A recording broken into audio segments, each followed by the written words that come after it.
Abderrahmane Youssoufy n'est plus.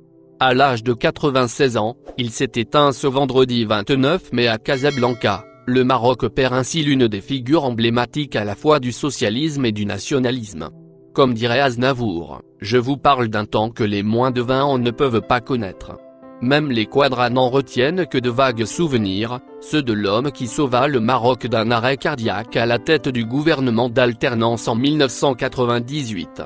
Natif de la ville de Tanger en 1924, avocat de formation, Abderrahmane Youssoufy embrasse l'action politique dès ses 19 ans en rejoignant les rangs de l'Istiklal. Il s'engage dans le mouvement de résistance et de l'armée de libération, se forgeant ainsi une réputation de militant aguerri avant de rejoindre les rangs de l'opposition avec la création aux côtés de Mehdi Ben Barka, Abderrahim Bouabid, Mohamed Bazri, Abdellah Ibrahim et Majou Ben Sedik de l'Union nationale des forces populaires, l'ancêtre de l'USFP. À la disparition de Mehdi Ben Barka en 1965, Abderrahmane Youssoufy part s'exiler en France. Pendant cette période, il sera condamné par contumace à la peine capitale en 1975 lors du procès de Marrakech. La même année, il est désigné par les instances du désormais USFP comme délégué permanent à l'extérieur avant de devenir membre du bureau politique en 1978. Gracié, Youssoufy rentre au Bercail en 1980 après 15 ans d'absence pour retrouver ses camarades socialistes, notamment Abderrahim Bouabid, à l'époque secrétaire général de l'USFP. Après le décès de ce dernier en 1992, Abderrahmane Youssoufy passe à la tête de l'USFP. Une mission qui ne sera pas de tout repos. Le parti met la pression pour des réformes constitutionnelles et démocratiques et sera débouté lors des législatives de 1993.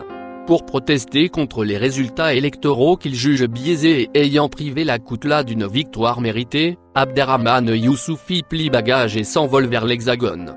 Il revient sur sa décision sous la pression de ses camarades pour revenir au Maroc et poursuivre l'action politique qui mènera l'USFP à la victoire lors des législatives de 1997. Un moment historique dans le parcours de ce fervent militant pour la démocratie qui réussira à composer un gouvernement de 9 partis qui sera reçu par feu à 102 en mars 1998.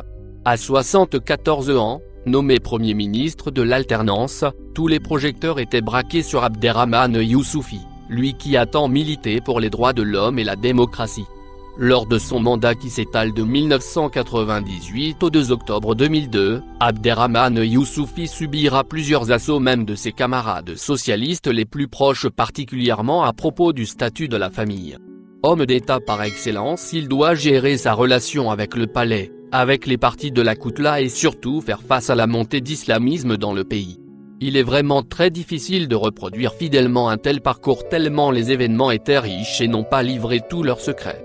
Une vie remplie et rompue à l'action politique, à laquelle Abderrahmane Youssoufy décide de mettre un terme en octobre 2003 en démissionnant de son poste de secrétaire général de l'USFP et en quittant définitivement la scène politique marocaine. Il recevra régulièrement des signes d'hommage de la part du souverain qui inaugure en 2016 une avenue portant son nom à Tanger. Ou encore en 2019. En baptisant la promotion des lauréats des différents instituts et écoles militaires et paramilitaires et officiers issus des rangs du nom d'Abderrahmane et El Youssoufy.